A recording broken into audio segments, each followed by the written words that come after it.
माँ मेरे लिए राजभोग बनाकर रखा है ना।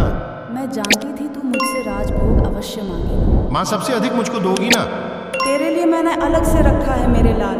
माँ, बड़ी माँ ने कहा था लक्ष्मण को साथ लिए बिना अयोध्या लौटकर नहीं आना।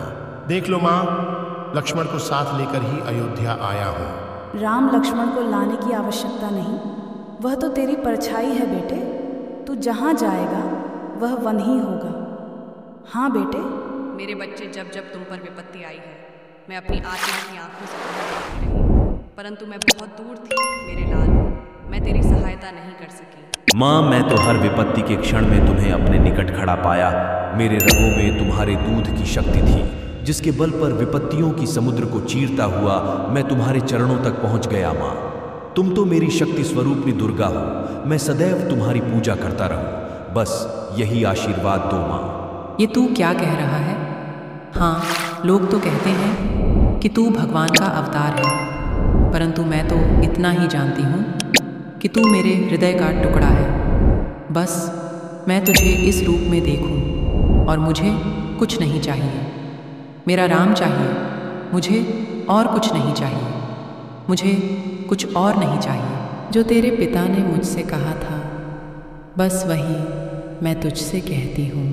माँ, तुम्हें कैसे पता चला? जब वह देवताओं के साथ तुम्हारे विवाह पर तुम्हें आशीर्वाद देने के लिए आए थे, उसी रात मेरे सपने में आकर उन्होंने मुझे सारा वहाँ का वृतांतर बता दिया। जा उस पगले को समझा, उसने तो तुझसे अधिक कठोर वनवास काटा है। भैया 14 वर्ष से यहाँ के शासन का बोझ संभाले खड़ा हूँ।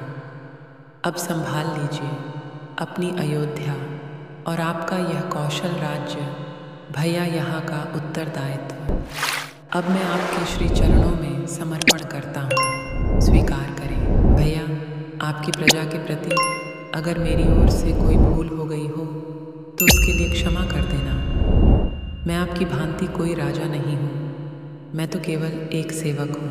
भरत, अनंत काल तक तीनों लोक में जब भी कोई प्राणी धर्म की बात कहेगा, धर्म का प्रमाण देने के लिए केवल एक ही नाम लिया जाएगा और वो होगा मेरे भरत का।